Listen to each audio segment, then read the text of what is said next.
Assalamu alaikum and good morning class. Have a very blessed Friday. I hope you all are good. Welcome to your biology class and I am your teacher Ms. Nida Zamurd. Students, open page number 25. हम अपने कल वाले lecture को continue करेंगे. हम पढ़ रहे थे बेसिकली नेक्स्ट बायोलॉजिकल प्रॉब्लम कि जब मलेरिया का इशू सॉल्व हो गया कि plasmodium is the cause of malaria, तो अगला प्रॉब्लम ये अराइज हुआ कि how plasmodium gets into the blood of man. ठीक है, तो उसके बारे में प्रीवियस ऑब्जर्वेशंस को रिकॉल किया गया, कुछ न्यू ऑब्जर्वेशंस बनाई गई जिनकी बेस पे साइंटिस्ट ने फिर ये सोचा कि मॉस्कीटो जो होते हैं यानी कि मच्छर जो होते हैं वो प्लाज्मोडियम ट्रांसमिट करते हैं और वो मलेरिया स्प्रेड करते हैं. फिर इस हाइपोथेसिस की बेस पे दो डिडक्शंस बनाई गई. एक तो ये कि if mosquitoes are involve in the spread of malaria then plasmodium should be present in mosquitoes. Mosquitoes के अंदर भी तो प्लाज्मोडियम होना चाहिए ना, ठीक है, तभी तो वो ट्रांसमिट होगा.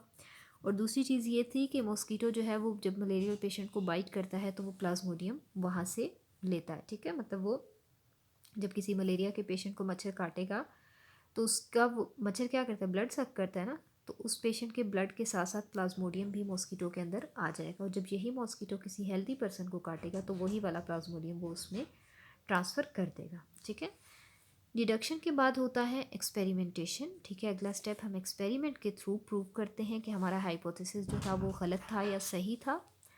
सो in order to test the above deduction, Ronald Ross, a British army physician working in India in 1880s, performed important experiments.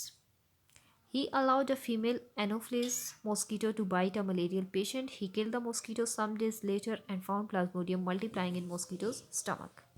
Ronald Ross जो कि उसी ड्यूरेशन में इंडिया में काम कर रहा था, he was a British army physician. उसने फिर कुछ एक्सपेरिमेंट्स किए. उसने क्या किया कि उसने मॉस्कीटो की एक स्पेसिफिक टाइप होती है एनोफ्लिस, फीमेल एनोफ्लिस मॉस्कीटो को उसने लिया and he allowed it to bite a malarial patients. ठीक है, और उसने उस मच्छर से एक मलेरियल पेशेंट को कटवाया. उस मच्छर ने जब एक मलेरियल पेशेंट को बाइट किया तो कुछ दिन के बाद रोनाल्ड रॉस ने क्या किया, उसने उस मॉस्कीटो को किल कर दिया, उसको मार दिया. और उसके ब्लड को जब एग्जामिन किया तो उसने देखा कि उस मॉस्कीटो के स्टमक के अंदर प्लाज्मोडियम मौजूद था. ना सिर्फ मौजूद था बल्कि वो मल्टीप्लाई हो रहा था, यानी कि वो अपना नंबर इंक्रीज़ कर रहा था, रिप्रोडक्शन हो रही थी. ठीक है, क्या किया था उसने, उसने एक एनोफ्लिस मॉस्कीटो लिया, फीमेल एनोफ्लिस. उससे उसने एक मलेरियल पेशेंट को बाइट करवाया. बाइट करवाने के कुछ दिनों के बाद उसने मॉस्कीटो को किल करके उसका ब्लड जब एग्जामिन किया मॉस्कीटो का, तो उसके मॉस्कीटो को जब एग्जामिन किया तो उसके स्टमक में प्लाज्मोडियम मौजूद था. अच्छा, अब क्या नेक्स्ट हुआ. The next logical experiment was to allow an infected mosquito having plasmodium to bite a healthy person. अगला एक्सपेरिमेंट ये था कि एक इन्फेक्टेड मॉस्कीटो से मुराद ये है कि वो मॉस्कीटो जिसके अंदर प्लाज्मोडियम हो वो काटे किसी हेल्दी पर्सन को. ठीक है, अगर तो हमारा ये हाइपोथेसिस दुरुस्त है कि मच्छर ही प्लाज्मोडियम को ट्रांसमिट करते हैं और मलेरिया काज करते हैं, if hypothesis was true the healthy person would have got malaria. बात समझ आ रही है आपको. अगला लॉजिकल एक्सपेरिमेंट क्या था कि वो मॉस्कीटो जिसके अंदर प्लाज्मोडियम मौजूद है वो किसी हेल्दी पर्सन को काटे. अगर तो ये हाइपोथेसिस ठीक है तो क्या होगा, उस हेल्दी पर्सन को मलेरिया हो जाएगा. ठीक है, लेकिन क्या हुआ, scientist avoid using human beings for experiments when result can be so serious. मैंने आपको बताया कि मलेरिया जो है वो बहुत एक लाइफ थ्रेटनिंग डिजीज़ थी उस टाइम पे, ट्रीटमेंट नहीं था ना, तो इसलिए रिस्क नहीं लिया जा सकता था. किसी इंसान की ज़िंदगी को दाव पे लगाने का रिस्क नहीं लिया जा सकता था, इसलिए उस स्टेज पर अभी इंसानों का इस्तेमाल नहीं किया जा सकता था एक्सपेरिमेंट में. इसलिए रॉस ने क्या किया, रोनाल्ड रॉस ने उसने स्पैरोज़ को यूज़ किया. इंसानों की बजाय उसने चिड़िया का इंतखाब किया. उसने अगेन एक्सपेरिमेंट डिज़ाइन किया. उसने फीमेल क्यूलेक्स मॉस्कीटो ली and he allowed it to bite on the sparrow suffering from malaria. ठीक है, उस मॉस्कीटो ने जब एक इन्फेक्टेड स्पैरो को, यानी कि वो स्पैरो जिसको मलेरिया था, उसको बाइट किया. कुछ मॉस्कीटोज़ को साइंटिस्ट ने किल किया और उनको डिफरेंट टाइम्स पे स्टडी किया. उसने देखा कि जो प्लाज्मोडियम था वो मॉस्कीटो के स्टमक के अंदर मल्टीप्लाई होता था और फिर वो मॉस्कीटो के स्लाइवरी ग्लैंड में एंटर हो जाता था, यानी कि मॉस्कीटो के माउथ के अंदर जो ग्लैंड्स होते हैं उनमें एंटर हो जाता था.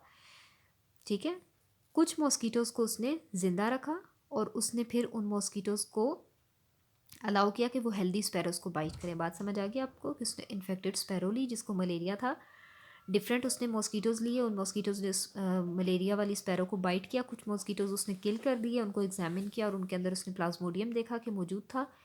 कुछ मॉस्किटोज़ को उसने ज़िंदा रखा जिनके अंदर प्लाज्मोडियम था, ठीक है, उनको ज़िंदा रखा। और उन मॉस्किटोज़ ने जब हेल्दी स्पैरोज़ को काटा तो फिर उसने क्या देखा, the saliva of the infected mosquito contain Plasmodium and these entered sparrows blood, ठीक है। अब जब उन्होंने हेल्दी स्पैरोज़ को काटा तो उनके स्लाइवा के अंदर प्लाज्मोडियम था और वो हेल्दी स्पैरो के अंदर एंटर हो गया। और जब उन स्पैरोज़ के ब्लड को एग्जामिन किया गया तो उसमें क्या मिला, प्लाज्मोडियम मिला और स्पैरोज़ को मलेरिया हो चुका था। इसका मतलब है कि यह हाइपोथेसिस बिल्कुल सही था कि मच्छर ही मलेरिया कॉज करते हैं। उसके बाद फिर क्या किया गया, in the end the hypothesis was tested by direct experimentation on human beings in 1898 Italian biologist allowed an anopheles mosquito to bite a malarial patient. The mosquito was kept for a few days and then it was allowed to bite a healthy man. This person later became ill with malaria. In this way, it was confirmed that mosquitoes transmit plasmodium and spread malaria. फिर बाद में final result जो आया था उसमें यही था कि यही वाला हाइपोथेसिस टेस्ट किया गया इंसानों के ऊपर डायरेक्ट एक्सपेरिमेंट करके, ठीक है, 1898 में। उस टाइम तक क्योंकि ट्रीटमेंट्स काफ़ी हद तक डिस्कवर हो चुके थे मलेरिया के, तो एक इटालियन बायोलॉजिस्ट ने एनोफ्लेज मॉस्किटो लिया, उसने एक मलेरियल पेशेंट को बाइट किया और फिर उन मॉस्किटोज़ को कुछ दिन के लिए रखा गया एंड देन उन्होंने हेल्दी पर्सनस को जब बाइट किया तो वो हेल्दी पर्सन जो थे उनके अंदर मलेरिया के सिम्टम्स डेवलप हो गया। तो ये कंफर्म हो गया कि मच्छर ही जो है वो प्लाज्मोडियम ट्रांसमिट करते हैं और मलेरिया कॉज करते हैं। ये जो कुछ हमने पढ़ा है इसकी सारी पिक्टोरल रिप्रेजेंटेशन है, ठीक है। Sparrow ill with malaria, culex ने इसको बाइट किया, फिर उसने हेल्दी स्पैरो को बाइट किया और उसको मलेरिया हो गया। इसी तरह से मलेरियल पेशेंट है, एनोफ्लेज ने इसको बाइट किया, फिर इसने हेल्दी मैन को बाइट किया तो उसके अंदर भी मलेरिया के सिम्टम्स डेवलप हो गए।